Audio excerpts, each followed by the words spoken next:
In the case of Lindsay Clancy and Patrick Clancy, there seems to be a lot of backlash, and especially targeting the witnesses, especially the medical practitioners. There is a specialist, like there is a nurse who has faced a lot of criticism because of the way she was answering the questions that she was being asked, and coming out, citing like she cannot remember, I cannot remember. You are on the stand and you cannot remember the details of this specific incident, and it was quite vivid to almost everyone else. And first of all, I could be wrong, but I hope I'm not. Before you're called to testify in a court, isn't there a briefing about the kind of case that you're coming to testify against or for? Isn't there like a briefing of the same, such that before you come on there, you have your facts right? As a specialist, as a medical practitioner, not me, that person. And some of these questions that you are being asked are actually basic.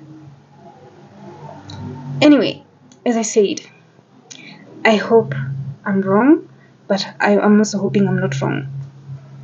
So someone said something, and it keeps coming back to me over and over again.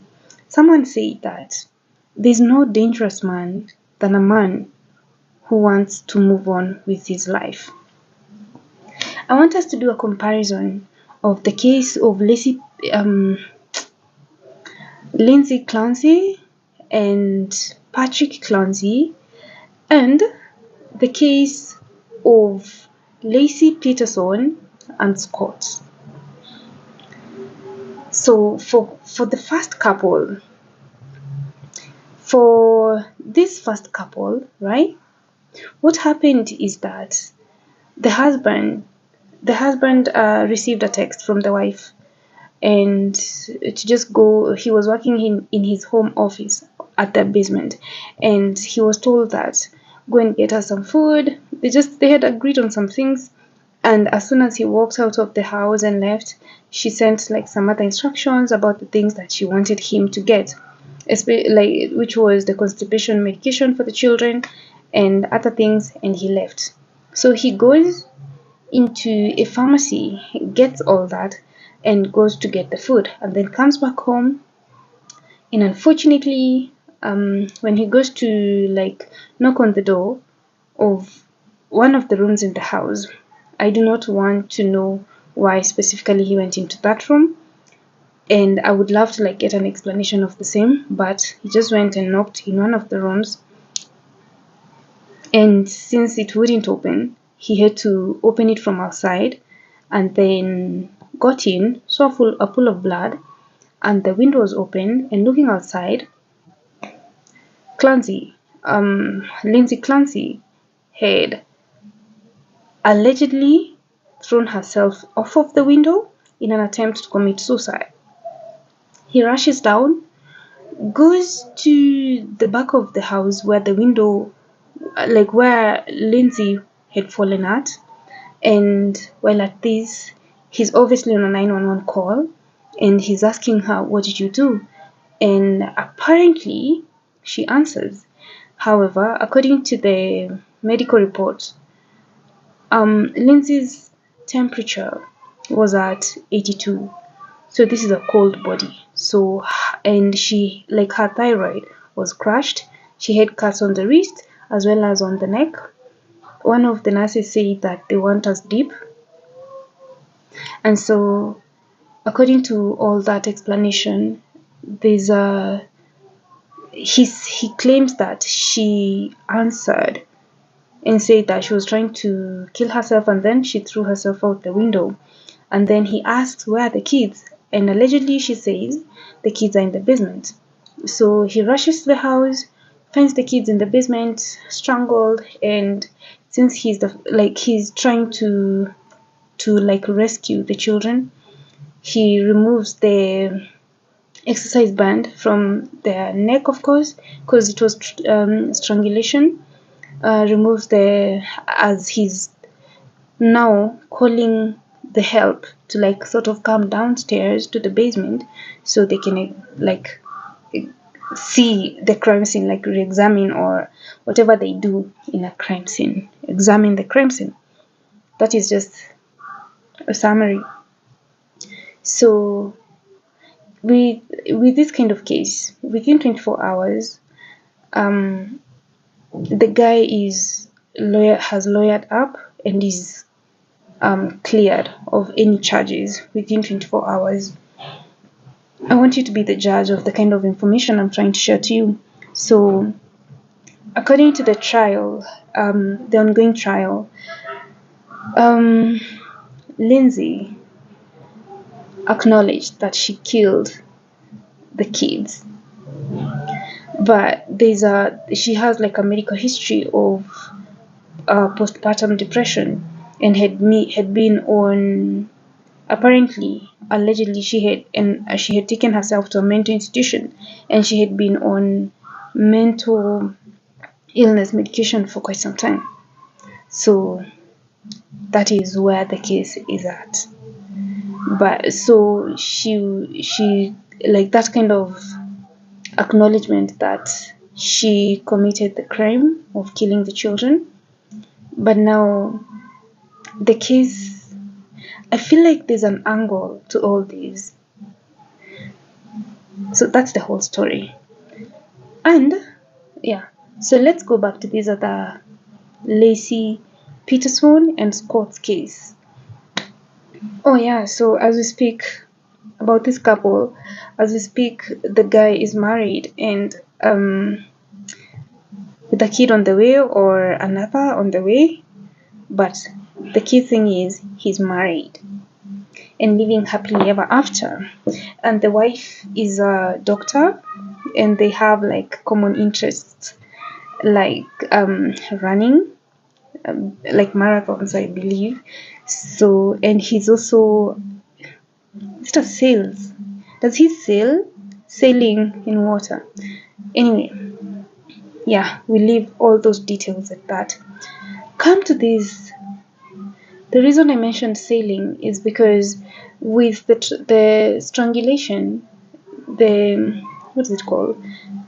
There was a perfect knot, and only specific individuals know how to do, especially those of what he does. Anyway, for Laci Peterson and Scott Peterson, I could have sworn when I was reading the murder of this specific couple, I could have sworn the name of Laci, like the other name was Patterson, P-A, and not Peterson. I thought it was Patterson. Anyway, besides the point, I want to really, someone put me on this case. It was a former colleague of mine called Havigas. So he put me onto this, and I'm so grateful that I came across this case because I really looked into it. So what happened is this couple had been married. Rosie, everything is going on well, and then she got pregnant. So when she got pregnant, something happened.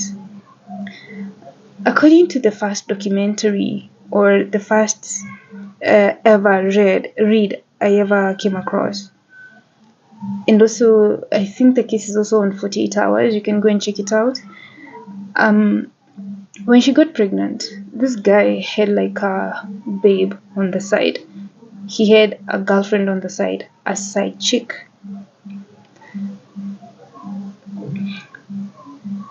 So the side chick was not aware that this person had a wife, and she came to confess later, which I do appreciate her for. So she came to confess later. So they're dating. He's a family guy.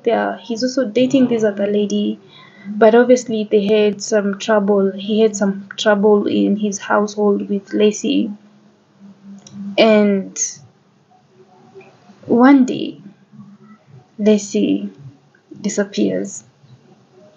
She's nowhere to be seen, and there was a speculation that maybe she went for a walk or a drive just to like cool off or walk the dog. You know, those activities that people do that do not really take time. But then she went missing for quite some time.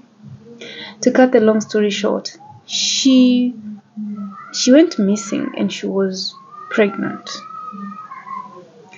So to cut the long story short, she was found dead.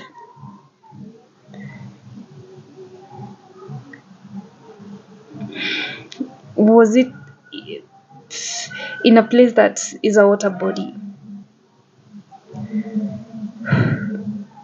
And I think the child, had been removed from her womb and was separate from, basically these are like two bodies. So anyway, I don't know. So anyway, in this case right here, let's do a comparison of the same. Do you remember when we said that, not even we said, I said that I saw someone say something on the internet, and he said that a dangerous man is one that wants to move on with his life, start afresh. The case of Scott here, we can clearly see later. Later, let me just finish the story. So later, it was determined that since he obviously is the main suspect, was the main suspect in that murder, it was determined that he'd go to jail, of course. So he was actually convicted of that crime, and I believe he started serving his time. However, years later, there's actually a documentary of him and his family trying to like tell the side of his story. Yeah, I don't know why my video is lagging. I think it's because the battery is low. But anyway, let's do comparisons. This man right here,